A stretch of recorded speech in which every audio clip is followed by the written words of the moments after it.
আজ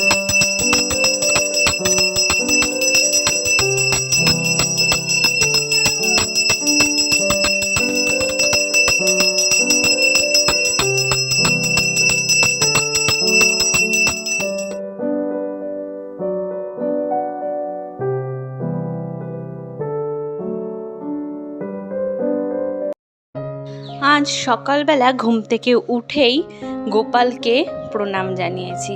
সত্যি আগে জোর হাত করে ঠাকুর নমস্কার করেছি, তারপর দিনটা শুরু করেছি। কেন জানো? আমার স্বামীর শরীরটাকে ঠিক করার জন্য এবং তাকে রক্ষা করার জন্য। যা রাত্রির বেলা হয়েছিল তা ভাবলেও এখন আমার ভয় লাগে।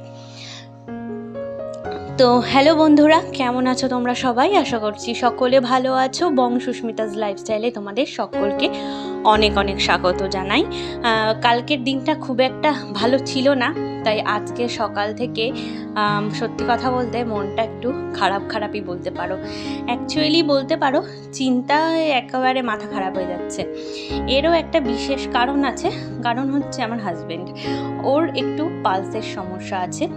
কিন্তু কাল রাত্রে হঠাৎ করে ওর বুকে ব্যথা না, ঠিক যখন আমাদের মানে পালসটা অনেক জোরে চলে বা আমাদের বুকে যে ধুপকুবানির ব্যাপারটা আছে সেটা যখন বেশি হয় সেরকম ওর হচ্ছিল এবং নিঃশ্বাস নিতে ভীষণ কষ্ট হচ্ছিল।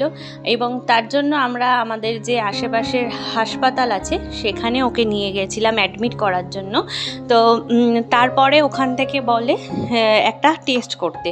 তো টেস্টটা যখন উনি করছিল, ওর হাত থেকে ব্লাড নিয়ে তারপরে ওর মধ্যে এখন তো সবই কিট হয়ে গেছে, তোমরা সকলেই জানো। তো কিটের মধ্যে যখন ব্লাডটা দিল, আমি ডক্টরকে জিজ্ঞাসা করলাম যে এটা কিসের টেস্ট হচ্ছে। তো ডাক্তার বলল যে হার্ট অ্যাটাকের টেস্ট হচ্ছে। উনি যখন এই কথাটা বললো না, আমি আমার হাজব্যান্ডের দিকে একবার তাকালাম, আমার হাজব্যান্ড আমার দিকে একবার তাকালো, দিয়ে মনে হলো কি যেন আমার কিছুক্ষণের জন্য পায়ের তলা থেকে মাটিটা সরে যাচ্ছে। তো অনেক চিন্তার পর ওখানে দাঁড়িয়ে 10 মিনিট পর আমি নিজেকে একটু মানে ঠিকঠাক করলাম যে না, নিজেকে ওরকম ভয় পেলে হবে না। আমি যদি ভয় পাই, আমার ভয় পাওয়ার সাথে সাথে আমার হাজব্যান্ডও ভয় পাবে, তার সাথে আমার বাড়ির লোকও ভয় পেয়ে যাবে। তো সেখান থেকে ভগবানের কৃপায় নেগেটিভ আসলো। নেগেটিভ আসার পর ওখান থেকে মেডিসিন দিয়ে ছেড়ে দিল, বললো কার্ডিওলজিস্ট দেখাতে। তো এই হচ্ছে সেই আমাদের মানে একটা মানে বাজে একটা সময় পার করলাম আর কি। তো এখন ওর বাবাকে ডাক্তার দেখাতে হবে, আরও কিছু টেস্ট আছে সেগুলো করাতে হবে, আর বললো খুব সাবধানে থাকতে। আর বাড়িতে সবসময় মানে আমাকে বিশেষ করে নিজের মাথা ঠান্ডা রেখে চলতে হয়, কারণ সবাই ভীষণ প্যানিক করে। মানে আমার শ্বশুরবাড়ির কথা বলছি, ভীষণ প্যানিক করে, ভীষণ ভয় পেয়ে যায়।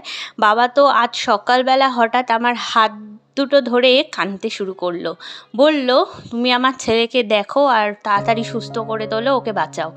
এ কথাটা শুনে সত্যি আমার মানে চোখ থেকে জল বেরোনোর উপক্রম। তবু নিজেকে অনেক শক্ত করলাম, মনটাকে শক্ত করে বাবাকে বললাম, আরে তুমি এত চিন্তা করছো কেন, ডাক্তার দেখালেই ঠিক হয়ে যাবে। আসলে কি বলো তো, আমাদের সন্তানদের যখন শরীর ভালো থাকে না বা তারা যখন মানে বিপদে থাকে না, তখন সব থেকে চিন্তা মা বাবা ছাড়া আর কিন্তু কারোর হতে পারে না। তো বাবাকে অনেক বোঝালাম, বললাম যে সবসময় পজিটিভ থাকবা, আর নিজেও আমি সবসময় পজিটিভ থাকার চেষ্টা করি, মাথা ঠান্ডা রেখে কাজ করার চেষ্টা করি সবসময়। আর নিজেকে আমি খুব মানে শান্ত রাখি। আমি সহজে কান্নাকাটি চিৎকার চেঁচামেচি করে যে মা কী হলো কী হবে এরকম আমি কখনো করি না। আমার মেয়েরও খুব যখন শরীর খারাপ হয় তখনও আমি নিজেকে ভীষণ শান্ত রাখি একদম। মানে অনেকেই ভাবে যে হয়তো আমার কিছু আসে যাচ্ছে না বা আমি চিন্তা করি না, না আমিও কিন্তু চিন্তা করি, আমারও কিন্তু কষ্ট হয়, কিন্তু কি আমি সবসময় খুব শান্ত থাকার চেষ্টা করি, খুব কাম থাকার চেষ্টা করি, যাতে আমি এই যে বিপদের সময়টা আমার মাথাটা যাতে সঠিকভাবে কাজ করে, আমি সঠিক যাতে ডিসিশন নিতে পারি, সঠিক চিন্তাভাবনা করতে পারি, তাই জন্য কিন্তু আমি নিজেকে ভীষণ শান্ত রাখি। তো যাই হোক, তোমরাও যখন বাড়িতে দেখবে কারোর এরকম কোনো সমস্যা বা বুকে ব্যথা বা কিছু হচ্ছে, গ্যাসের ওষুধ খাইয়ে রেখে তাকে কিন্তু রেখে দেবে না, সঙ্গে সঙ্গে ডাক্তার দেখাবে, অনেক ব্যাপার হতে পারে যেগুলো আমরা চাপা দিয়ে কিন্তু দিয়ে পরে সেটা বিরাট আকার ধারণ করে। তো চলো, তোমাদের সাথে অনেক কথা বললাম, অনেক তোমাদের ডিটেলস শেয়ার করলাম। তার সাথে সাথে আমার সকালের ঠাকুরের বাসন মাজা, তোমরা দেখতে পারলে আমি গাছ থেকে চাল কুমড়ো কাটলাম, আমার কাঁচা কাচি মেলা সমস্ত কিছু শেষ। এখন মাছ রাখলো মা, হচ্ছে পার্শে মাছ, যেহেতু তার ছেলের একটু শরীরটা ভালো না তাই বড় মাছ রাখেনি, ছোট মাছ রেখেছে।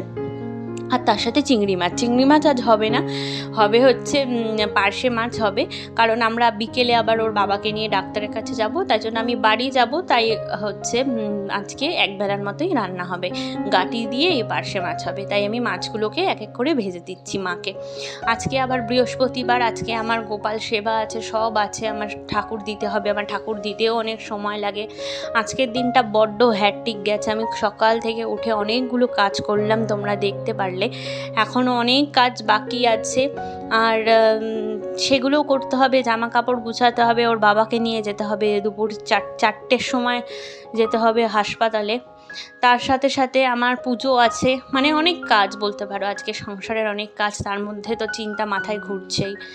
আর এই নিয়েই চলছে এখন সংসারের কাজবাজ। এই দেখো, চাল কুমড়োটা খুব ভালো, একদম কচি ছিল, তো মা একটু চাল কুমড়ো বটি করবে, তার জন্য চাল কুমড়োটাকে আমি কিন্তু কেটে নিচ্ছি। তো চাল কুমড়োটা কেটে নিই, তারপরে ঘরে যাব, স্নান করব, দিয়ে পুজো দেব।